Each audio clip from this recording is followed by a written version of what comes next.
Have you ever sat in a crowded room, surrounded by voices and laughter, yet felt completely invisible? Not in the physical sense, no, your body is present, your posture upright, your face arranged in the appropriate expressions when needed. But something deeper, something essential about you, remains unseen. The conversations flow around you like water around a stone, constant, fluid, yet never truly touching you. You nod, you smile, you engage when required, but the entire exchange feels like a pantomime. A performance where you're the only one who knows the script is hollow. It isn't that you dislike people. It isn't even that you crave isolation, though you may retreat to it more often than most. No, this is something far more profound, almost spiritual in nature. You don't hate the world, you simply don't belong to it in the way others seem to. Their priorities, their obsessions, their relentless pursuit of validation and noise, it all feels foreign, like watching a play where everyone else knows their lines except you. And the strangest part? You don't want to learn them. You've tried to explain this before, to yourself or to the rare person who might listen, but words always fall short. Labels like introvert or loner don't fit, they're too small, too crude. Even the concept of the sigma male, that enigmatic archetype of self-sufficient masculinity, feels like a shallow approximation. It describes a man who chooses solitude. But you? You don't choose it. It chooses you. It always has. For years, you've moved through life with this quiet, unshakable awareness, a fog between you and the rest of humanity. Conversations, no matter how lively, leave you feeling emptier than silence. Relationships, even the closest ones, carry an unspoken tension, as if you're both speaking different languages. Goals that drive others, promotions, possessions, social status, ring hollow, like echoes in a cavern. You've long since realized that the script most people follow, the one that dictates what to want, how to act, what to chase, was never written for you. And so, silently, without fanfare, you tore it up. But here's the truth they won't tell you: once you see this divide, you can't unsee it. Once you recognize that the world operates on a frequency you weren't built to hear, there's no returning to the illusion. No amount of forced smiles or small talk will ever feel the same. And that's terrifying, but it's also liberating. Because the moment you stop pretending, the moment you stop trying to force yourself into a mold that was never yours, is the moment your real journey begins. Are you ready to face it? Because I'll be honest with you, this isn't just some philosophical musing. This is the foundation of something far greater. And if you're truly one of the rare few who feel this in your bones, not just as a passing thought but as a lifelong truth, then what I'm about to share with you will change everything. Introducing Sigma's Black Book of Untouchable Power. This isn't just another ebook. This is forbidden knowledge, the kind that's been systematically erased, mocked, or buried by those who fear what men like you could become. Inside these pages, you'll find the raw, unfiltered truths about true power, not the cheap, glittering imitation the masses chase, but the real thing. The kind that doesn't beg for attention. The kind that doesn't need to announce itself. The kind that makes others fear you without you ever raising your voice. A warning: this isn't for the curious or the faint of heart. This is for those who know, deep down, that they were meant for more than this hollow world offers. And it will be deleted soon, because the elite do not want men like you waking up. Your move. The link is below. The choice is yours. Let's begin with the first sign, and trust me, it's going to cut deeper than you expect. Number 1. Solitude isn't your retreat, it's your throne. For most people, being alone is a sentence, a punishment to be avoided at all costs. They fill every silent moment with noise, mindless scrolling, empty conversations, the relentless chase of external validation just to drown out the quiet. But you? You don't just tolerate solitude, you crave it. Not as a temporary retreat, but as the sacred space where you become more yourself, not less. This isn't about mere preference. It's something primal. When the world pushes you toward crowds, your soul pulls you toward silence, not to hide, but to transform. In those undisturbed hours, something remarkable happens: your mind sharpens. Your vision clarifies. The static of the world fades, and for the first time all day, you can hear yourself think.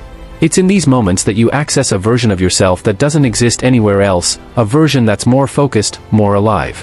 Think back. This pattern has been there since childhood. Maybe you were the kid who sat at the edge of the playground, watching the others scream and scramble. Or maybe you participated, even laughed with them, but part of you was always observing, analyzing, seeing the hidden currents beneath the surface. While others were desperate to belong, you were already 3 steps ahead, studying the game instead of playing it blindly. Here's what separates you from even the most independent Sigma archetypes. For them, solitude is a tool. For you, it's a portal. The deeper you go into isolation, the more you unlock dimensions of yourself that remain dormant in the noise of society. It's not that you're antisocial, it's that you're aligned. The silence doesn't drain you, it reveals you. And this terrifies people. Because while they crumble without constant distraction, you thrive in the void. Their fear of being alone with their thoughts makes your comfort in the silence seem almost supernatural. They'll call you distant, strange, closed off, but their judgment is just a reflex, a defense mechanism against the uncomfortable truth your presence exposes. They need the world. You don't. The rarest men aren't the ones who command attention in crowded rooms. They're the ones who command themselves in empty ones.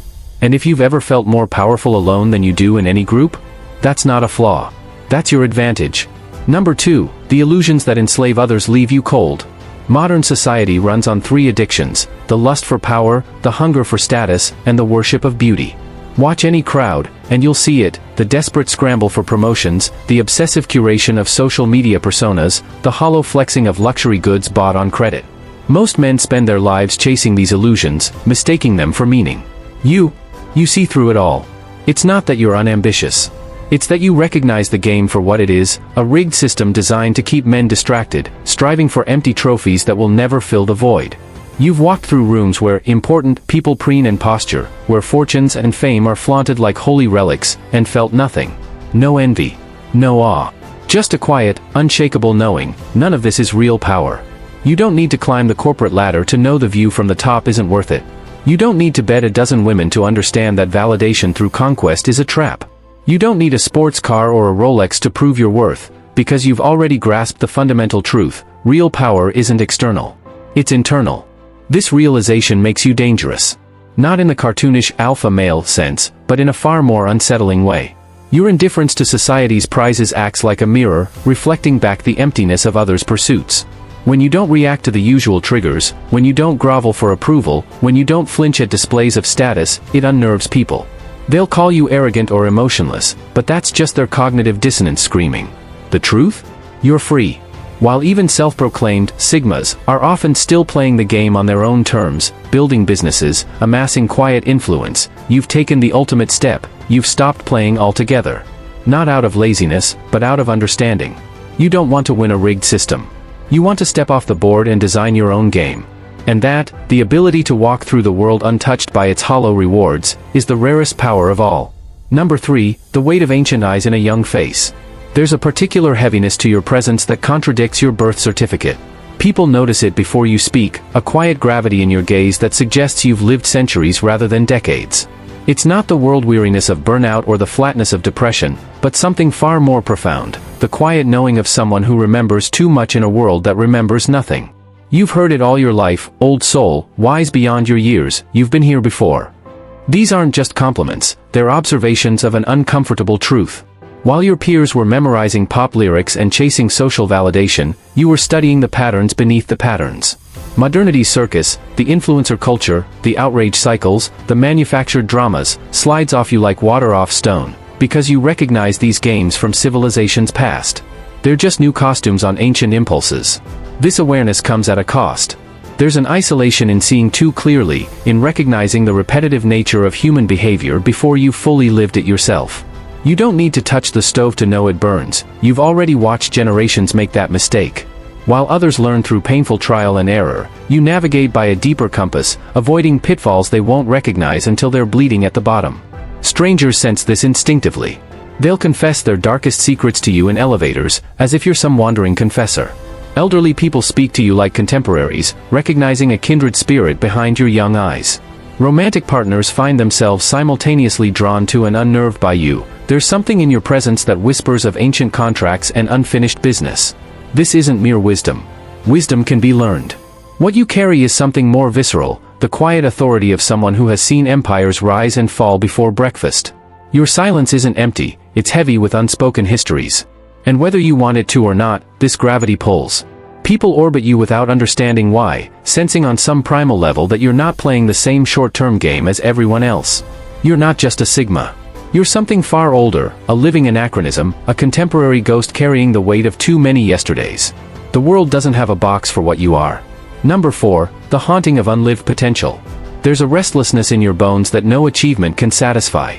You move through life with the persistent sense of standing just outside your own destiny, like an actor watching his life unfold from the wings.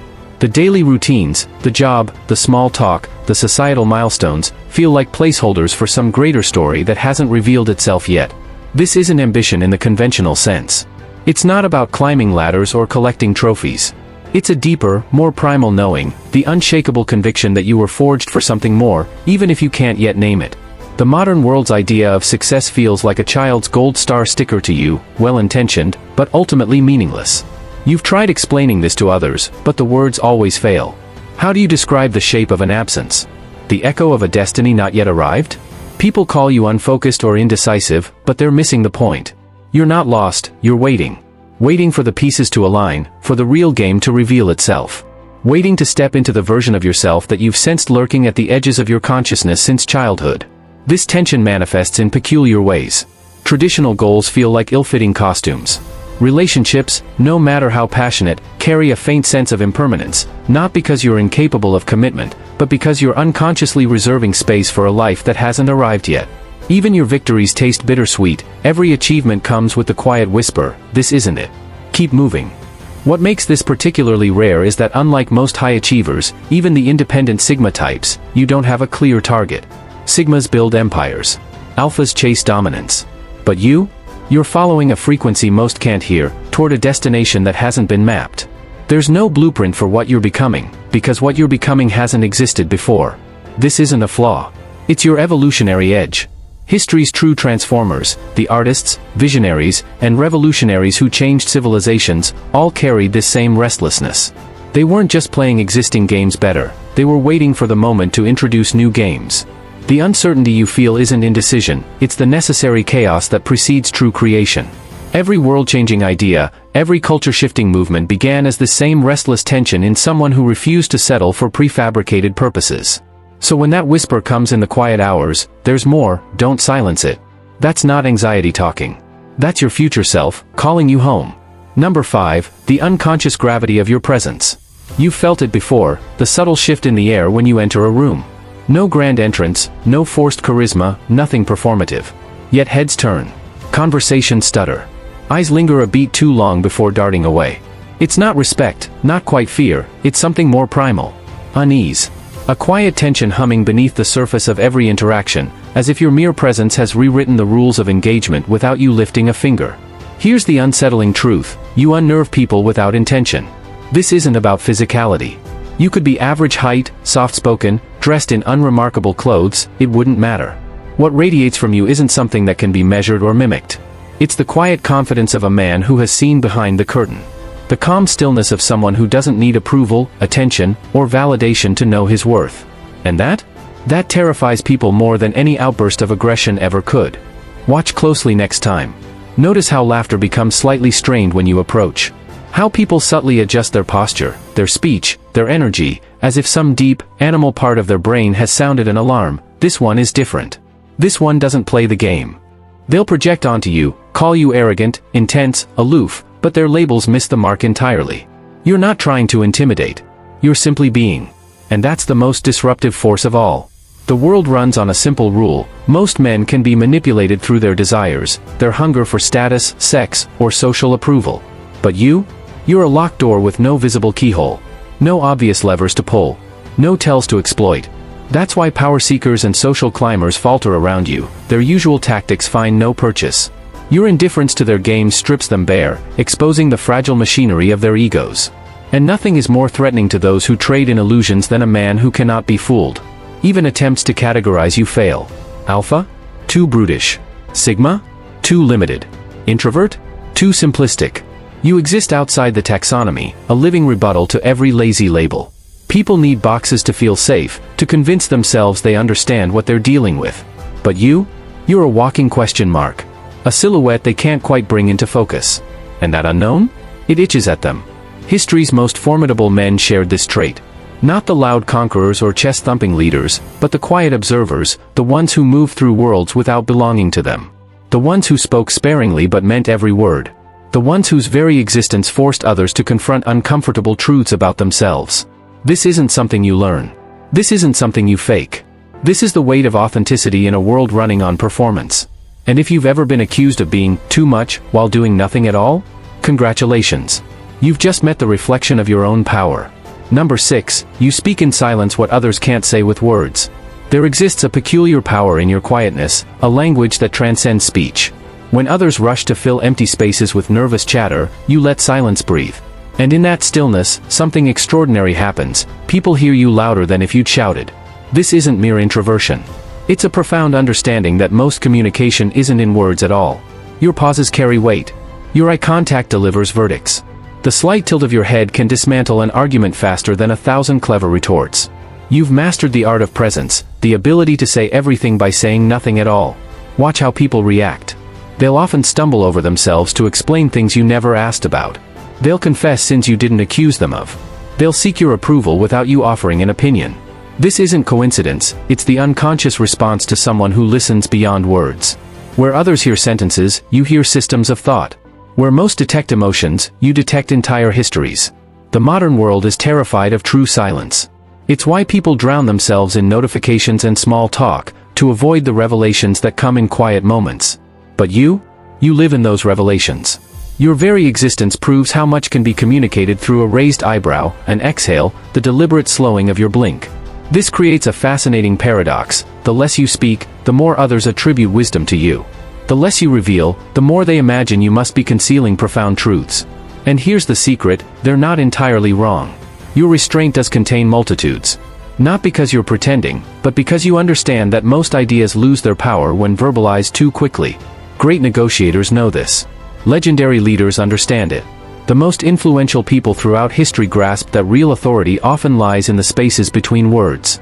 When you refuse to play the game of constant self-expression, you force others to bring their best to earn your engagement. So the next time you're in a room and feel the weight of expectations to perform, remember, your silence isn't empty. It's a mirror. And in that mirror, people don't just see you, they see the version of themselves they can't outrun in quiet moments. That's not intimidation. That's illumination. And it's why your voice, when you choose to use it, will always cut through the noise like a blade through fog. Number 7, you see through people like they're made of glass. There's an uncomfortable clarity to your perception that most can't comprehend. When others see personalities, you see patterns. When they hear words, you detect architectures of intention. It's not that you're cynical, you simply perceive the invisible currents that move beneath social surfaces. The flicker of a micro-expression. The subtle hitch in someone's voice when they lie. The way a person's posture shifts when discussing certain topics. These aren't observations to you, they're a second language. This unnerves people more than you realize. Humans survive on plausible deniability, the comforting fiction that their hidden motives remain hidden. You strip that away without effort. Not because you're trying to, but because you can't not see it.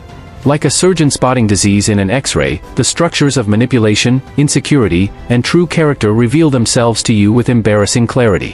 What's fascinating is how they sense this about you. Watch how people subtly adjust their behavior in your presence, how the office narcissist tones down his grandstanding, how the chronic liar avoids your gaze, how the social climber suddenly becomes authentic. It's as if some primal alarm sounds in their psyche. This one knows. Be careful. This creates a strange dynamic where people will often confess their truths to you precisely because they sense you already know. It's the psychological equivalent of surrendering to an inevitable verdict. You become the unwilling confessional booth for acquaintances and strangers alike, not because you invited it, but because your presence makes evasion feel pointless. The dangerous edge of this gift? You spot the flaws in everyone, including those you wish you could admire. Heroes lose their halos quickly under your gaze. This isn't disillusionment, it's seeing with painful precision.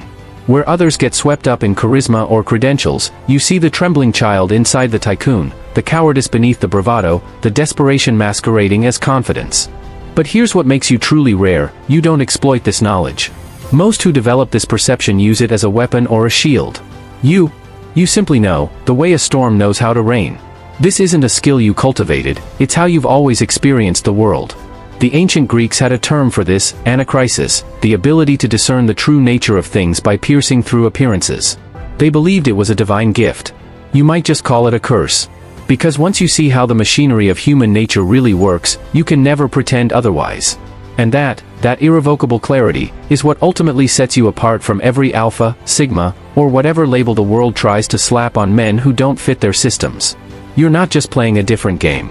You're reading the source code. Final note for those who understand. This isn't about manipulation. It's about mastery. The world will try to make you doubt the power of your quiet. Don't. What you carry is ancient. What you represent is rare.